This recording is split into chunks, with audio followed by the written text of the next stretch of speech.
नमस्कार, जोहार आप सभी साथियों का एक बार फिर से स्वागत है हमारे चैनल पीसीएस फाउंडेशन पे। आज झारखंड करंट अफेयर्स का दूसरा नंबर क्लास है और इसमें यह खास है कि यह जो एमसीक्यू है उसमें एक्सप्लेनेशन भी दिया गया है करंट अफेयर में। ठीक है, तो अगर चैनल पर आप नए होंगे तो सब्सक्राइब जरूर कर दीजिएगा और बेल आइकन को भी दबा दीजिएगा।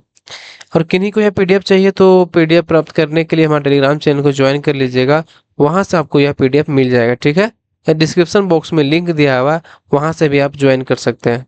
चलिए, आज का पहला सवाल आपके सामने है कि झारखंड के पूर्वी सिंहभूम के प्रत्येक 231 पंचायतों में कितने ममता वाहन उपलब्ध कराने की घोषणा की गई है।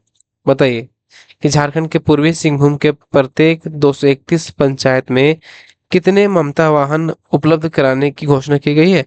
तो ये जो है ना, प्रत्येक पंचायतों में 231 पंचायतों में ये ममता वाहन जो है 2 उपलब्ध कराई गई। कितना? 2।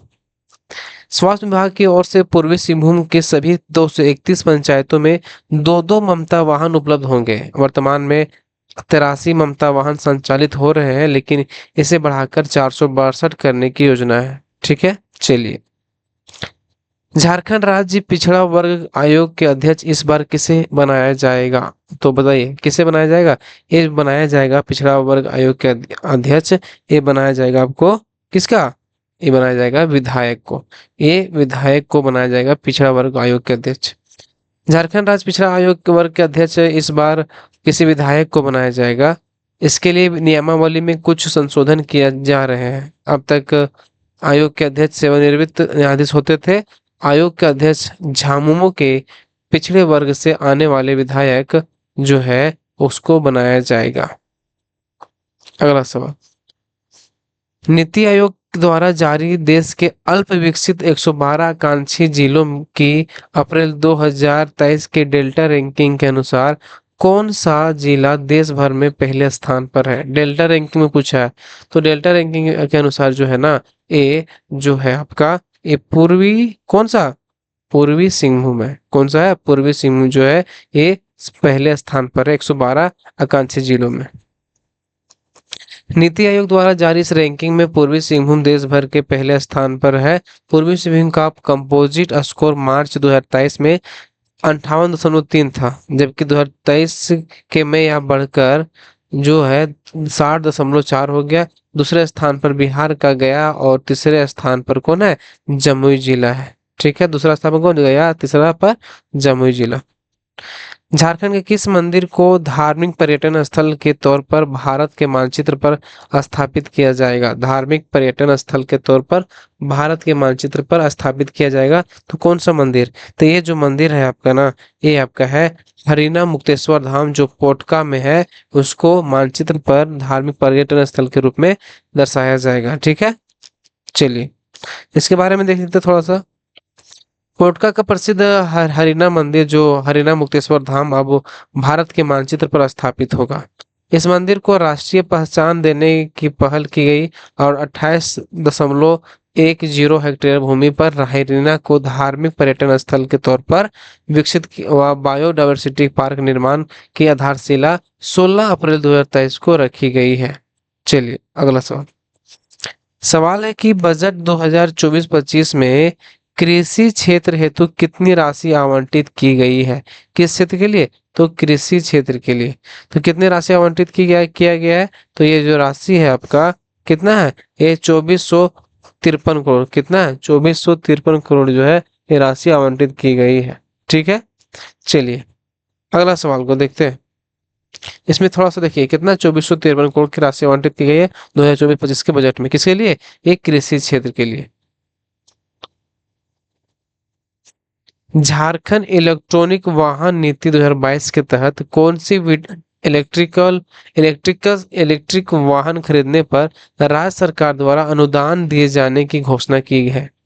झारखंड इलेक्ट्रिक वाहन नीति 2022 के तहत कौन सी इलेक्ट्रिक वाहन खरीदने पर राज्य सरकार द्वारा अनुदान दिए जाने की घोषणा की है? तो कौन सा कार, स्कूटी, बस या सभी? बताइए। इसमें जो है ना, आप या कार खरीदिए, स्कूटी खरीदिए, बस खरीदिए, इस सभी में आपको अनुदान की घोषणा मिलेगा। इसी यही चीज यहाँ पर लिखा हुआ है कि झारखंड सरकार इलेक्ट्रॉनिक व्हीकल जो है ईवी इलेक्ट्रिकल ईवी पॉलिसी 2022 लागू कर दी है। इसके तहत इलेक्ट्रिक वाहनों जैसे electric car, electric scooty, electric auto और ई बस जो है की खरीदारी पर राज्य सरकार ने अनुदान देने की घोषणा की है। अगला सवाल है कि मांकी मुंडा छात्रवृत्ति योजना किस राज्य से संबंधित है? तो मांकी मुंडा छात्रवृत्ति योजना जो है ना, ये आपका झारखंड राज्य से संबंधित है। कहाँ संबंधित है? झारखंड राज्य से संबंधित है। झारखंड राज्य की 4200 छात्राओं को तकनीकी शिक्षा के लिए नामांकन में रुचि बढ़ाने और आर्थिक सहायता के लिए चंपई सोरेन सरकार मांकी मुंडा छात्रवृत्ति योजना शुरू करेगी। अब सरकारी हट गया सरकार को ना, भी हेमंत सोरेन बन गए। उच्च व तकनीकी शिक्षा विभाग के इस प्रस्ताव को कैबिनेट की बैठक में स्वीकृति दी गई है। अगला सवाल बोल रहा है कि झारखंड के किस खिलाड़ी को इंडियन वुमेन लीग सर्वश्रेष्ठ उदयमान खिलाड़ी यानी का पुरस्कार दिया गया है? झारखंड के किस खिलाड़ी को इंडियन वुमेन लीग का सर्वश्रेष्ठ उदयमान खिलाड़ी का पुरस्कार दिया गया है? ये दिया गया है आपको क्या दिया गया? 8वां यूरेनस को ये दिया गया। 8वां यूरेनस, सॉरी अष्टम उरा, 8वां नहीं, यहाँ पर होगा कौन सा? अष्टम उरांव, अष्टम उरांव को दिया गया है। चलिए, झारखंड के अष्टम उरांव को इंडियन वुमेन लीग का सर्वश्रेष्ठ उदयमान खिलाड़ी का पुरस्कार दिया गया है। बेस्ट गोलकीपर में लिंथोइंगबी को घोषित किया गया। इंदुमती को हीरो ऑफ द लीग पुरस्कार दिया गया। हीरो ऑफ द लीग पुरस्कार दिया गया है। भूटान के थिम्पू में संपन्न पैरा थ्रो बॉल में, किसमें? पैरा थ्रो बॉल में भारत जीता। इस टीम में किस राज्य के प्रमुख खिलाड़ी थे? इस टीम में किस राज्य के प्रमुख खिलाड़ी थे? कहाँ करंट अफेयर आप पढ़ रहे हैं? तो झारखंड का, तो झारखंड के उसमें प्रमुख खिलाड़ी थे। ओ, भूटान के थिम्पू में संपन्न पैरा थ्रो बॉल प्रतियोगिता में भारत ने भूटान को हराकर जीत हासिल की। इसमें पुरुष टीम के कप्तान रांची के मुकेश कंचन तथा महिला टीम में महिमा उरांव और अंशुता टोप्पो प्रमुख खिलाड़ी थे। कौन कौन थे? रांची के मुकेश कंचन तथा महिला वालों में महिमा उरांव और अंशुता टोप्पो। लेडी टार्जन के नाम से मशहूर जमुना टुडू को निम्नलिखित में से किस पुरस्कार से सम्मानित किया गया? जमुना टुडू को, तो जमुना टुडू को जो पुरस्कार दिया गया है वो दिया गया है आपका का पद्मश्री। क्या दिया गया? पद्मश्री से पुरस्कार से सम्मानित किया गया है। पेड़ पौधों से बेपनाह प्रेम करने वाली लेडी टार्जन के नाम से मशहूर जमुना टुडू अब अंतर्राष्ट्रीय फलक पर दिखेगी। पद्मश्री से सम्मानित जमुना टुडू की जंगल रक्षा पर आधारित तस्वीरें दिल्ली में अंतर्राष्ट्रीय फोटो प्रदर्शनी में सजेगी, जहां देश विदेश के लोगों को उन्हें जानने का मौका मिला है। किनको? जमुना टुडू को क्या मिला? उनको पद्मश्री। 11वां सवाल बोल रहा है कि वर्ष 2024 में झारखंड के किन विभूतियों को प्रतिष्ठित पद्मश्री पुरस्कार प्राप्त हुआ? तो वर्ष 2024 में झारखंड के किन विभूतियों को प्रतिष्ठित पद्मश्री पुरस्कार जो प्राप्त हुआ है, किनको प्राप्त हुआ है? तो ये प्राप्त हुआ है चामी मुर्मू को और पूर्णिमा महतो को, यानी कि ये दोनों को यह प्राप्त हुआ है। किसका? ये पद्मश्री 2024 में। इस वर्ष गणतंत्र दिवस की पूर्व संध्या पर 5 विभूतियों को पद्म भूषण, 17 को पद्म भूषण, 5 विभूतियों को पद्म विभूषण, 17 को पद्म भूषण और 110 को पद्मश्री सम्मान देने का ऐलान किया गया था। इसमें झारखंड से 2 हस्तियों को, जिस हस्तियों सरायकेला खरसावां की राजनगर निवासी चामू मुर्मू, और कहाँ के चामू मुर्मू? सरायकेला की, जो सामाजिक कार्य के लिए, तथा जमशेदपुर के तीरंदाजी पूर्णिमा महतो को खेल खेल से संबंधित है, को पद्मश्री पुरस्कार मिला है। वर्तमान में रांची हाईकोर्ट के किस जज का निधन हुआ है? बताइए, रांची हाईकोर्ट का किस जज का निधन हुआ है? तो हुआ है केपी देव का। किनको हुआ? केपी देव का निधन हुआ है। झारखंड हाईकोर्ट के जस्टिस कैलाश प्रसाद देव को 22 सितंबर 2023 को निधन हो गया। सोल्जर गर्ल्स नामक पुस्तक के रचयिता कौन है? Soldiers girls. तो सोल्जर गर्ल्स नामक पुस्तक के जो रचयिता है आपका, वो है आपका स्वप्निली पांडे। स्वप्निल पांडे जो है सोल्जर गर्ल्स नामक पुस्तक के रचयिता है। कौन? स्वप्निल पांडे सोल्जर गर्ल्स हो गए, ठीक है। स्वच्छ भारत अभियान के तहत स्वच्छ सर्वेक्षण 2023 में 1 लाख से 10 लाख आबादी वाले शहरों में पूरे झारखंड में कौन सा शहर अव्वल स्थान पर रहा? स्वच्छ भारत अभियान के तहत स्वच्छ सर्वेक्षण 2023 में 1 लाख से 10 लाख आबादी वाले शहरों में पूरे झारखंड में कौन सा शहर अव्वल स्थान पर रहा? तो कौन सा शहर अव्वल स्थान पर रहा? ये जो है ना आपका, ये जमशेदपुर। कौन है? जमशेदपुर रहा है। स्वच्छ भारत अभियान के तहत स्वच्छ सर्वेक्षण 2023 में जमशेदपुर अनुसूचित क्षेत्र समिति ने 1 लाख से 10 लाख आबादी वाले शहरों में पूरे झारखंड में अव्वल स्थान पर प्राप्त किया है। वर्ष 2019 में अब तक लगातार 5वीं बार यह उपलब्धि मिली है, जबकि 1 लाख से अधिक आबादी की श्रेणी में 43वां और ओवरऑल श्रेणी में पूरे देश में 4500 से अधिक शहरों में 78वां स्थान प्राप्त किया है। ठीक है, चलिए। राज्य की किस तकनीकी संस्थान ने झारखंड में प्लास्टिक की सड़क बनाने के लिए टाटा स्टील के साथ करार हुआ है? मतलब सिग्नेचर हुआ है। तो प्लास्टिक से सड़क बनाने किसके साथ हुआ है? टाटा स्टील के साथ। ये हुआ है आपका किसका? ये हुआ है एनआईटी जमशेदपुर का। किसका हुआ? एनआईटी जमशेदपुर। एनआईटी जमशेदपुर ने ग्रीन क्लब शुरू किया है, जो Tata steel utilities and infrastructure services limited, पूर्व में जिसको उसको बोलते थे, को बेकार पड़े वेस्ट प्लास्टिक उपलब्ध कराएगा तथा बिटुमिन टेक्नोलॉजी से वेस्ट को पुनः उपयोग का सड़क बनाया जाएगा। ठीक है, का सड़क कम से कम बन तो जाएगा। अगला सवाल है कि डिजिटल पुलिसिंग लागू करने वाला राज्य का पहला जिला कौन है? डिजिटल पुलिसिंग को लागू करने वाला, तो डिजिटल पुलिसिंग को लागू करने वाला जो जिला है वो गुमला जिला है। ठीक है, गुमला जिला में डिजिटल बीट पुलिसिंग यानी क्यूआर बेस्ड अटेंडेंस सिस्टम लागू कर दिया गया है। इसे लागू करने वाला गुमला जो है झारखंड का पहला जिला बन गया है।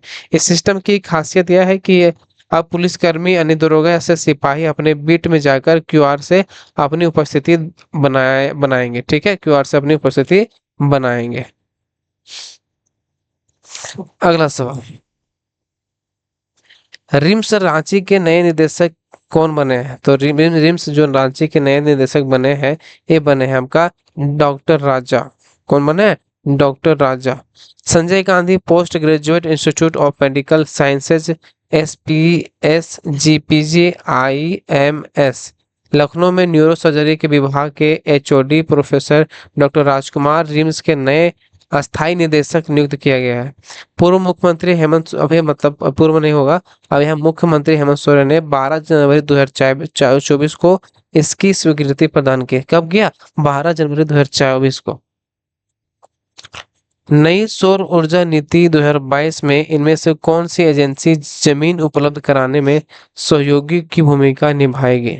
नई सौर ऊर्जा नीति 2022 में इनमें से कौन सी एजेंसी जमीन उपलब्ध कराने में सहयोगी की भूमिका निभाएगी? तो जो सहयोगी की भूमिका निभाने वाली है, ये है कौन? जेरेडा। कौन है? JREDA.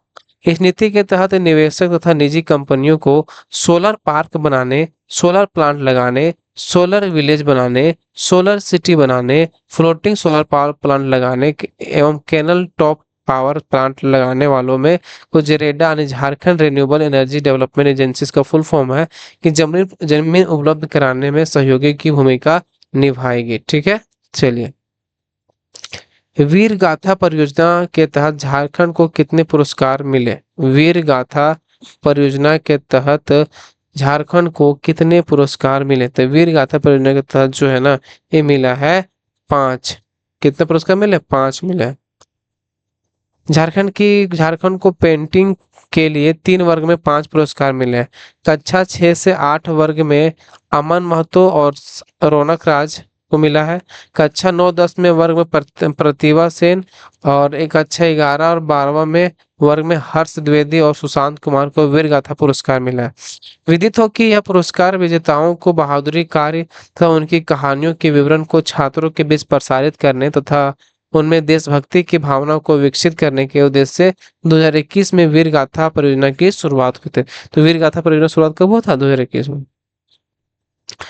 Journey of Jharkhand movement पुस्तक किनके द्वारा लिखा गया है? जर्नी ऑफ झारखंड मूवमेंट जो है पुस्तक जो लिखा गया है आपका, किनके द्वारा लिखा गया है? तो लिखा गया है शैलेंद्र महतो के द्वारा यह किताब लिखा गया है।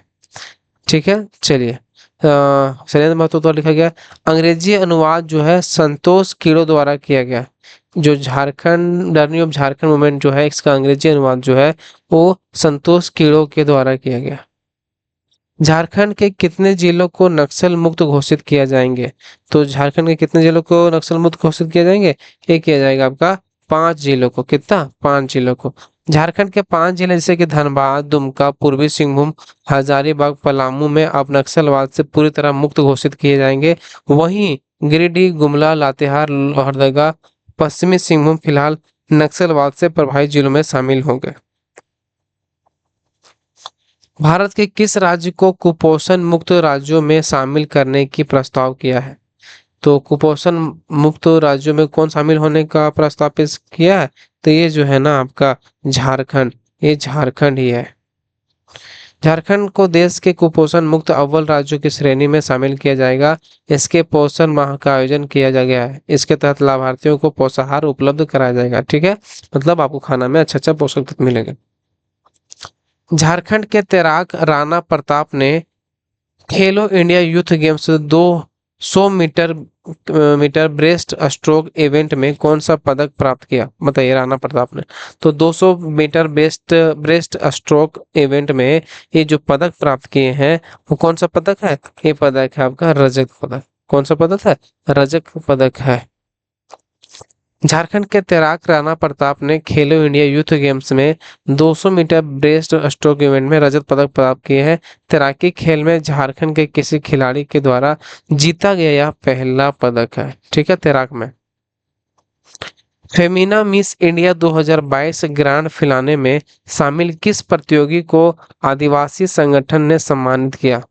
Femina miss India 2022 grand finale में शामिल किस प्रतियोगी को आदिवासी संगठनों में ने सम्मानित किया है? तो आदिवासी संगठनों ने सम्मानित किया है रिया तिर्की को। किन्हें शामिल किया है? रिया तिर्की को। Femina miss India 2022 grand finale में शामिल रिया तिर्की को 13 जुलाई 2022 को आदिवासी संगठनों ने सम्मानित किया। चलिए, love is where the heart is love is where the heart is नाम पुस्तक किसके द्वारा लिखी गई है? तो the love is where the heart is लिखा गया है आपका, किनके द्वारा लिखा गया है? लिखा गया है डॉक्टर जनार्दन प्रसाद के द्वारा लिखा गया ये पुस्तक है। ठीक है, चलिए, डॉक्टर जनार्दन प्रसाद द्वारा लिखित अंग्रेजी उपन्यास love is where the heart is का विमोचन किया गया है। चलिए, आज की जो सवाल है यहीं पे समाप्त हुआ, क्योंकि बहुत जल्दी जल्दी सवाल को देखें ताकि आपका ज़्यादा टाइम बचे। इसके लिए हम आप जल्दी लेकर आए ना, तो हम आपका टाइम खींच भी सकते थे। ठीक है, तो हमको ऐसा मकसद कुछ नहीं है, आपको बस टाइम बचाना है। चलिए, मिलते हैं अगले वीडियो में, तब तक धन्यवाद। आपसे अनुरोध है कि अगर वीडियो जरा से भी अच्छा लगेगा तो लाइक जरूर कर दीजिएगा और चैनल को सब्सक्राइब कर दीजिएगा।